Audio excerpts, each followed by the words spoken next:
Hello my student, आप सभी को अपने चैनल एग्जाम प्री में स्वागत है। आप लोग कैसे हैं? अच्छे होंगे, मस्त होंगे, ज़बरदस्त होंगे। तो चलिए आज के इस वीडियो में आपको स्टार्ट करें हिस्ट्री का, ठीक है। और आपको पता है कि ये सब वीडियो कहाँ मिलेंगे? तो एग्जाम प्री के प्लेलिस्ट में मिलेंगे। ओके, तो स्टार्ट करें। तो आपका आंसर सामने रहने वाला है। समय को वेस्ट ना करते हुए जल्दी से जल्दी स्टार्ट करते हैं। क्वेश्चन नंबर 1 है कि विश्व बाजार के रूप में कौन सा शहर सबसे पहले उभर कर आया? तो एलेक्जेंड्रिया हो जाएगा ए नंबर, ठीक है। यानी कि एलेक्जेंड्रिया होगा राइट आंसर। विश्व बाजार का विस्तार आधुनिक काल में किस समय से प्रारंभ हुआ? तो इसका राइट आंसर होगा 18वीं शताब्दी से हुआ, ठीक है। अगला प्रश्न है, विश्व बाजार के स्वरूप का आधार क्या था? तो वस्त्र उद्योग था, ठीक है। विश्व बाजार के स्वरूप का आधार क्या था? वस्त्र उद्योग था। विश्व व्यापार संगठन WTO की स्थापना कब हुई? 1995 में हुआ। अगला है, विश्व बैंक का मुख्यालय किस स्थान पर स्थित है? जिनेवा में, ठीक है। विश्व बैंक का मुख्यालय जिनेवा में होगा राइट आंसर। अगला प्रश्न है, विश्वव्यापी आर्थिक संकट किस वर्ष प्रारंभ हुआ? इसका राइट 1929 में। भारत में अकाल कब पड़ा था? भारत में अकाल कब पड़ा? 1850 से 1920 तक पड़ा। भारत में कैनाल कॉलोनी किस प्रांत में बनाई गई? पंजाब में बनाई गई, ठीक है। भारत में जो है कैनाल कॉलोनी किस प्रांत में बनाई गई है? तो पंजाब इसका सही जवाब हो जाएंगे। अगला प्रश्न है, भारत में नई आर्थिक नीति की घोषणा कब की गई है? तो भारत में नई आर्थिक नीति की घोषणा कब की गई? देखिए 1991 में राइट आंसर, ठीक है। नई आर्थिक नीति आयोग कहता तो 2015 जरूर बताते, ठीक है। नई आर्थिक नीति बोला, ठीक है। नई आर्थिक नीति आयोग कहता 2015 होता। नई आर्थिक 1991 राइट। अगला है, भूमंडलीकरण की शुरुआत किस दशक में हुई है? तो 1990 के दशक में हुआ। भूमंडलीकरण शब्द का इजाद किसने किया? तो जॉन विलियमसन ने किया, ठीक है। अगला, भूमंडलीकरण शब्द का सबसे पहले इस्तेमाल अमेरिका ने कब किया? भूमंडलीकरण शब्द का सबसे पहले इस्तेमाल अमेरिका ने कब किया? तो 1990 में किया। यूरोप में कौन सी संस्था का उदय आर्थिक दुष्प्रभावों को समाप्त करने के लिए हुआ? तो यूरोपियन इकोनॉमिक्स कम्युनिटी ने हुआ राइट आंसर। चलिए अगला प्रश्न है, यूरोपियन इकोनॉमिक्स कम्युनिटी की स्थापना कब की गई? तो 1957 में किया गया, ठीक है। यूरोपियन इकोनॉमिक्स कम्युनिटी की स्थापना कब? 1957। अमेरिका ने किस क्षेत्र को सोने का शहर कहा है? तो इसका राइट आंसर होगा एल डोराडो को, ठीक है। एल डोराडो को कहा। अमेरिका के किस क्षेत्र को सोने का शहर कहा जाता है? एल डोराडो को। ध्यान में रखिएगा प्रश्न को। चलिए 16 नंबर प्रश्न को देखते हैं। अमेरिका के विश्व व्यापार केंद्र पर आतंकवादी हमला कब हुआ? तो 11 सितंबर 2001 को। पेरिस शांति समझौता कब हुआ? 1909 ईस्वी में। पेरिस शांति समझौता कब हुआ? 1909 में। G8 की स्थापना कब हुई? 1975 में। G77 की स्थापना कब हुई? इसका आप लोग को कमेंट में फटाफट जल्दी से बताइएगा। चलिए, G77 की स्थापना किस वर्ष हुई? 1964 में। बृहद उत्पादन व्यवस्था किस देश में प्रारंभ की गई? तो अमेरिका में हुआ। कहते हैं बृहद उत्पादन की नीति किसने अपनाई है? तो हेनरी फोर्ड ने अपनाई, ठीक है। हेनरी फोर्ड ने अपनाई है।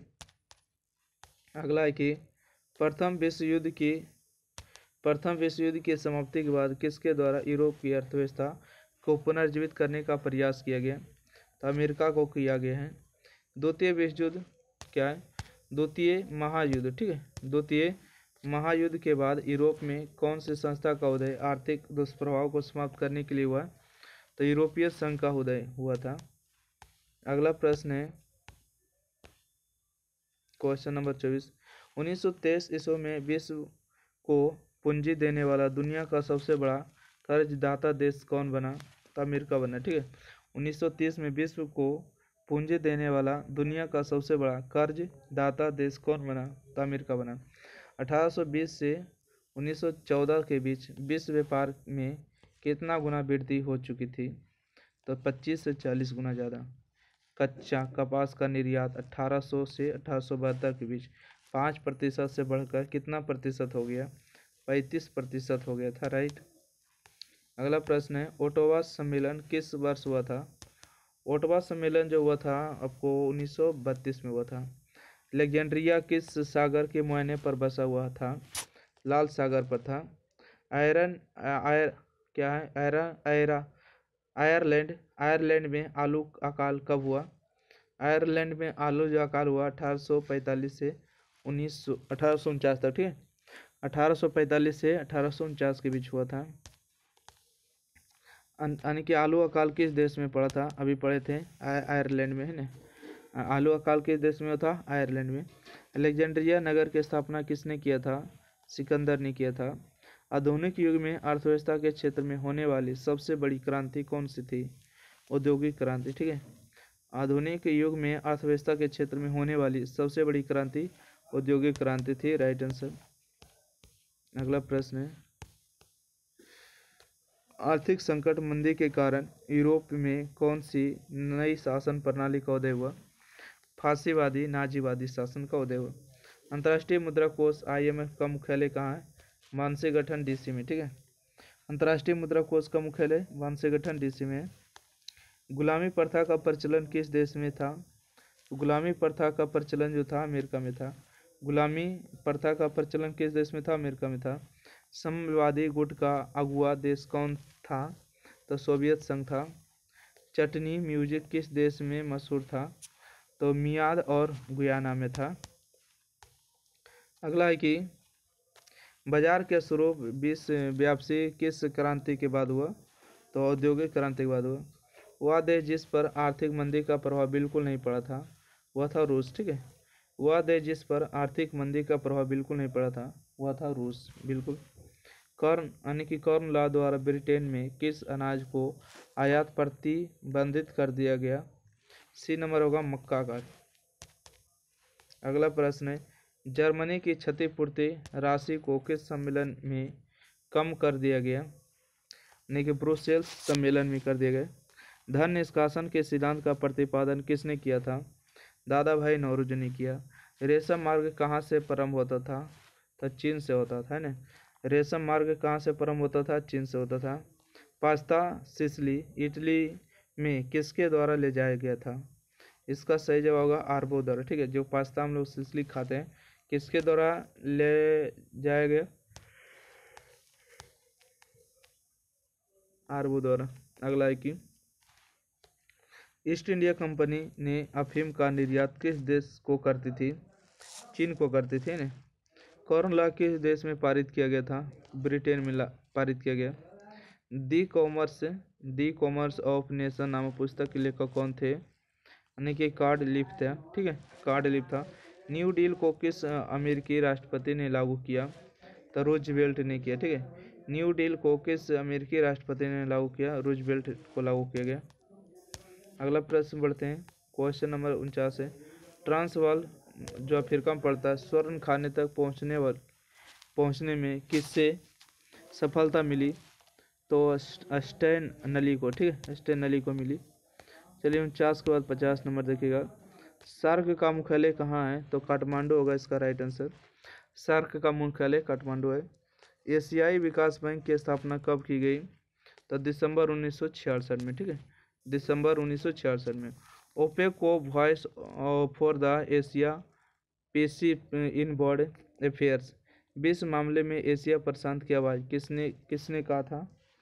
तब बॉब हॉक ने कहा, ठीक है, बॉब हॉक ने कहा, इसका राइट आंसर होगा। अगला प्रश्न देखिएगा, बर्लिन सम्मेलन में यूरोपीय राष्ट्रों द्वारा अफ्रीका का बंटवारा कब हुआ? 1984 से 1985 तक। ओपेक की स्थापना कब की गई? तो 1960 ईस्वी में, ठीक है। ओपेक की स्थापना कब की गई? 1960 में। भारत सदस्य नहीं है, इसका राइट आंसर होगा ओपेक का, ठीक है। भारत सदस्य ने ओपेक का नहीं है, बाकी दक्षेस का है, G15 का है, WTO का है। अगला प्रश्न, दक्षेस की स्थापना कब की गई? 1985 में। ब्रेटन वुड्स सम्मेलन किस वर्ष हुआ? 1944 में। प्राचीन काल में किस स्थल मार्ग से एशिया और यूरोप का व्यापार होता था? इसका राइट आंसर होगा रेशम मार्ग से। तो चलिए इस प्रकार से जो है आपको 58 क्वेश्चन के साथ ये चैप्टर समाप्त होता है और अगला चैप्टर आखिरी चैप्टर आने वाला। तो वीडियो जो है सारा वीडियो आपको प्लेलिस्ट में देखने को मिलेगा, ठीक है। हम प्लेलिस्ट में आपको बोल के आपको डलवा देंगे, आप लोग प्लेलिस्ट को चेक कर लीजिए। अब वीडियो को ज़्यादा से ज़्यादा शेयर करिए, चैनल सब्सक्राइब करिएगा और ज़्यादा से ज़्यादा शेयर करिएगा, स्टेटस लगाइएगा, लिंक लगाइएगा, ग्रुप में शेयर करिएगा। वीडियो कैसा लगे अपने राय सुझाव कमेंट बॉक्स में ज़रूर बताइएगा। थैंक यू, धन्यवाद।